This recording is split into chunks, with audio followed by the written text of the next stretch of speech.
அந்த ஊர் வழமைக்கு மாறாக இன்று சற்று அமைதியாகவே இருந்தது. கரு மேகக்கூட்டங்கள் வானில் உலா வந்து கொண்டிருந்தன. குளிர்காற்றும் சிறு மழைத்துளிகளும் ஊர் மக்களை ஆழ்ந்த உறக்கத்தில் தள்ளியது.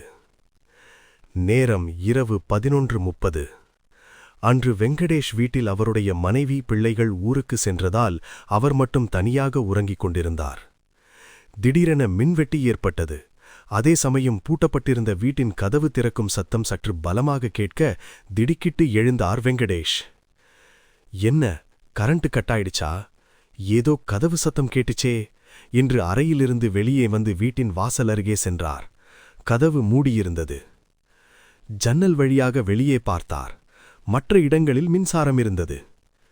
என்னாச்சு, இங்க மட்டும் எப்படி கரண்ட் கட்டு என்று பார்த்து கொண்டிருக்க, கையுறை அணிந்த கையொன்று பின்னாலிருந்து அவரின் வாயை மூடி கூரிய கத்தியால் அவர் கழுத்தை அறுத்தது. இரத்த வெள்ளத்தோடு கீழே விழுந்தவர் கையில் கத்தியோடு முகமூடி அணிந்திருந்தவன் நின்று கொண்டிருப்பதை பார்த்தார். அடுத்த நிமிடமே துடிதுடித்து இறந்து போக அந்த முகமூடி அணிந்திருந்தவன் சென்றான். நேரம் இரவு 12:30. வெள்ளிக்கிழமை என்பதால் நாகராஜ் பாடசாலையில் உள்ள அறையில் தூங்கிக் கொண்டிருந்தார். அந்த முகமூடி அணிந்தவன் அறையின் கதவின் அருகே வந்து கதவை தட்டினான். ஆழ்ந்த தூக்கத்திலிருந்து கண்விழித்த நாகராஜ், யாரு இந்த நேரத்துல என்று தூக்க கலக்கத்தோடு கதவை திறந்து பார்த்தார். யாருமே இல்லை.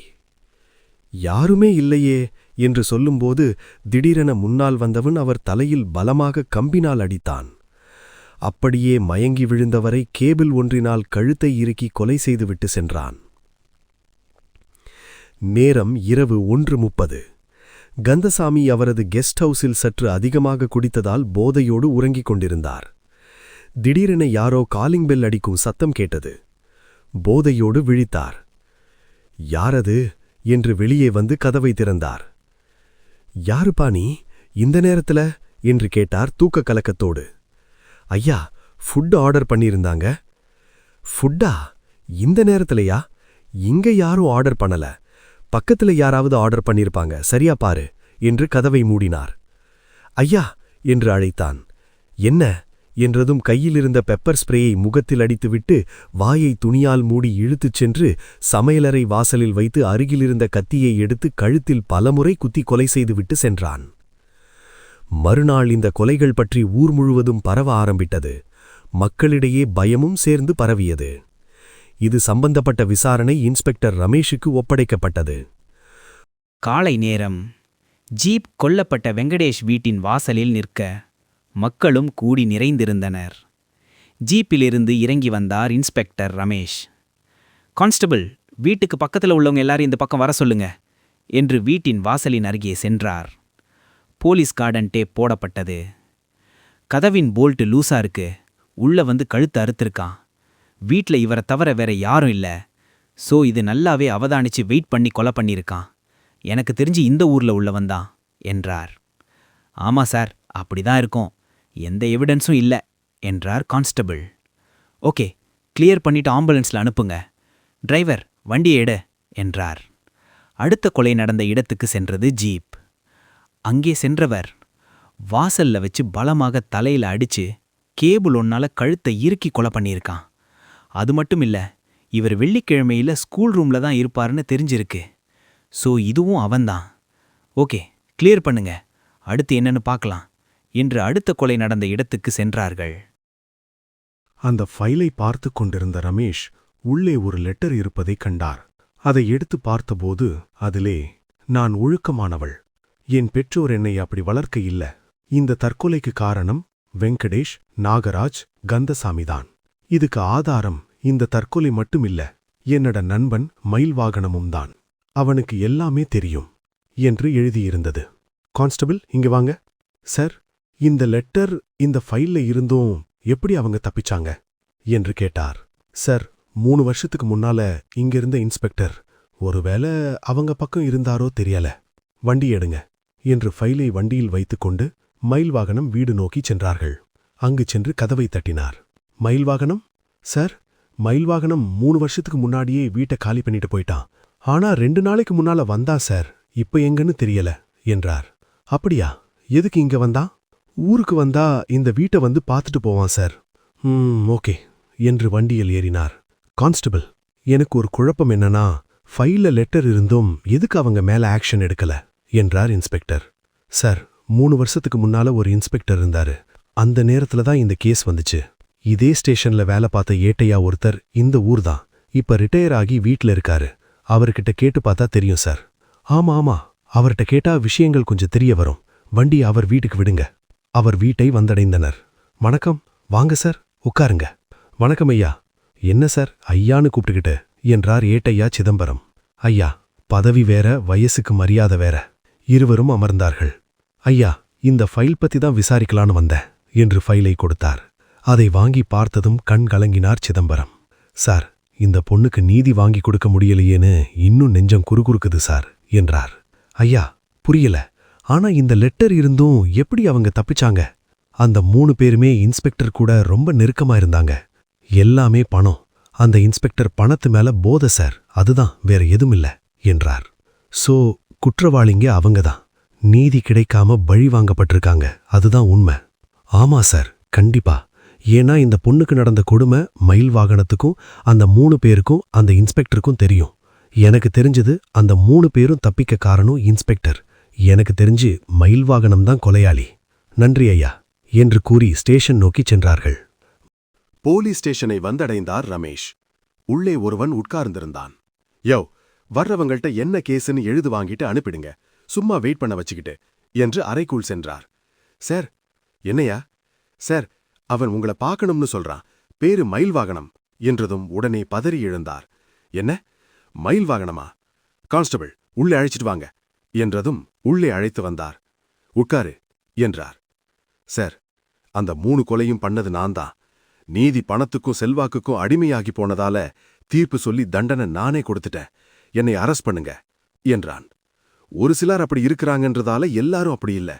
என்ன ஆச்சு பரிவிழாவுக்கு? நடந்ததை சொல்லு, அப்புறம் பார்க்கலாம் என்றதும் சொல்ல ஆரம்பித்தான். நாகராஜ், வெங்கடேஷ், கந்தசாமி 3 பேரும் சேர்ந்து ஒரு ஆடை தொழிற்சாலை நடாத்தி வந்தார்கள். அங்கே பலர் வேலை செய்தார்கள். அதில் ஒருத்திதான் பரிமிளா. பரிமிளா, வா கிளம்பலாம், நேரமாகிடுச்சு என்று அழைத்தான் மயில் வாகனம். இருடா, வர்றேன் என்றாள் பரிமிளா. 2 பேருமே ஒரே தெரு, பக்கத்து வீடு. சின்ன வயதிலிருந்தே நல்ல நண்பர்கள். இருவரும் ஒன்றாகத்தான் அந்த தொழிற்சாலைக்கு வேலைக்கு செல்வார்கள். இப்படி காலம் சென்று கொண்டிருந்தது. ஒரு நாள் வேலை செய்து முடித்த பின் வீட்டுக்கு செல்லும் நேரம் வந்தது. பரிமிளா, கிளம்பலா என்றான் மயில் வாகனம். இரு, இந்த துணியெல்லாம் ஸ்டோர்ல வச்சுட்டு வரேன். சரி, சீக்கிரம் வா, வெளியே நிக்கிற என்று மயில் வாகனம் வெளியே நின்று கொண்டிருந்தான். துணிகளை ஸ்டோரில் வைக்கும்போது அருகிலிருந்த துணியெல்லாம் கீழே விழுந்தது. அவள் கொண்டு வந்ததை அடுக்கி வைத்துவிட்டு விழுந்தவற்றை அடுக்கிக் கொண்டிருக்கும்போது யாரோ பேசும் சத்தம் வந்தது. எங்கே என்று பார்த்தாள். துணி அடுக்கி வைத்திருந்ததற்கு பின்னால் ஒரு ரகசிய அறை ஒன்று இருந்தது. கதவும் லேசாக திறந்திருந்தது. அங்கே வெங்கடேஷ், நாகராஜ், கந்தசாமி பேசிக் கொண்டிருந்தார்கள். அடுத்த வாரம் இந்த பாக்கெட் எல்லாம் சொன்ன இடத்துக்கு போயாகணும். அங்க நம்ம சாமி இருப்பான். அடுத்த வாரம் ட்ரெஸ் லோடு ஒன்று போகுது, அதுல அனுப்பிடுங்க. அப்புறம் 2 சின்ன பொண்ணுங்க கேட்டிருக்கான் என்றான் கந்தசாமி. இதை கேட்டு அதிர்ந்து போன பரிமிளா பதற்றத்தில் பக்கத்தில் இருந்த பாக்ஸில் இடித்துக்கொள்ள அவள் வெளியே ஓடினாள். அவர்கள் வெளியே வந்து பார்த்தார்கள். யாருமே இல்லை. ஹேய், எதுக்கு இப்படி ஓடி வர்ற? என்னாச்சு என்று கேட்டான் மயில் வாகனம். பரிமிளா நடந்தவற்றை கூறினாள். பரிமிளா, பெரிய இடத்துல உள்ளவங்க அப்படிதான். நமக்கு எதுக்கு தேவையில்லாத வேலை? விடு, நம்ம வேலை ஏதோ அதை பார்க்கலாம் என்றான் மயில் வாகனம். என்னடா பேசுற? பரிமிளா, நம்மளால எதுவுமே பண்ண முடியாது. நாங்க இங்க வேலை பார்க்கறதால தான் வீட்ல அடுப்பு எரியுது. விடு, கேட்கவே எனக்கு மயமா இருக்கு. வா என்று அழைத்துச் சென்றான் மயில் வாகனம். ஏண்டா இப்படி பயந்து சாக போற என்று கோபத்தோடு அவனோடு வீடு சென்றாள். மறுநாள் வேலை முடிந்து எல்லோரும் சென்ற பின்னர், மயில் வாகனம், நீ வெளியே நில்லு, நான் வர்றேன் என்றாள். பரிமிளா, வேணா, நமக்கு எதுக்கு இதெல்லாம்? பேசாம நில்லு என்று சொல்லி உள்ளே சென்றாள். அங்கே மெதுவாக உள்ளே சென்று பார்த்தால் அங்கே போதைப் பொருட்கள் மற்றும் மதுபானங்கள் என பலவற்றை ஆடைகளோடு சேர்த்து வைத்திருந்தார்கள். சுற்றும் முற்றும் பார்த்து கொண்டிருந்தாள். யாரோ முணங்கும் சத்தம் கேட்டது. அங்கே சென்று பார்த்தால் 2 பெண்கள் வாய், கை, கால்கள் கட்டப்பட்டிருந்தனர். உடனே அவர்களை கட்டவிழுத்துவிட்டு தப்பிக்க வைத்தாள். அவற்றை தனது போனில் வீடியோ மற்றும் போட்டோஸ் எடுத்து வைத்தாள். அதே நேரம் அந்த மூவரும் உள்ளே நுழைந்தார்கள். உடனே பரிமிளா ஒளிந்து கொண்டாள். மூவரும் பேசிக்கொண்டு அந்த பெண்களை கட்டி வைத்த இடத்தை பார்த்தார்கள், காணவில்லை. பரிமிளா அப்படியே மெதுவாக மறைந்தவாறு வெளியே ஓடிச் சென்றாள். மயில்வாகனம், சீக்கிரம் வா என்று இருவரும் அங்கிருந்து ஓடிச் சென்றார்கள். மறுநாள் காலையில் வழமை போல வேலைக்குச் சென்றார்கள். பரிமிளா, முதலாளி ஆபீஸுக்கு வர சொன்னாரு என்று ஒருவன் சொல்லிச் சென்றான். அவளும் ஆபீஸ் உள்ளே சென்றாள். அங்கே அந்த 3 பேரோடு இன்ஸ்பெக்டர் பெருமாளும் உட்கார்ந்திருந்தார். அதை பார்த்து அதிர்ச்சியானாள் பரிமிளா. என்னம்மா, எல்லாம் உனக்கு தெரிஞ்சிடுச்சு போல. ஆதாரமெல்லாம் கலெக்ட் பண்ணி இன்ஸ்பெக்டர்கிட்ட கொடுத்துட்டியாமே, இன்ஸ்பெக்டர் சொன்னாரு என்றான் கந்தசாமி. அவள் பின்னால் வந்த 2 பேர் அவளை பிடிக்க போனை பறித்து எடுத்தான் நாகராஜ். யாருக்குமே அனுப்பல, இன்ஸ்பெக்டருக்கு மட்டும் வாட்ஸ்அப் பண்ணியிருக்கா என்று எல்லாவற்றையும் டிலீட் செய்து போனை அடித்து உடைத்தார். ஐயா, ரொம்ப பெரிய தவறு பண்றீங்க என்றாள்.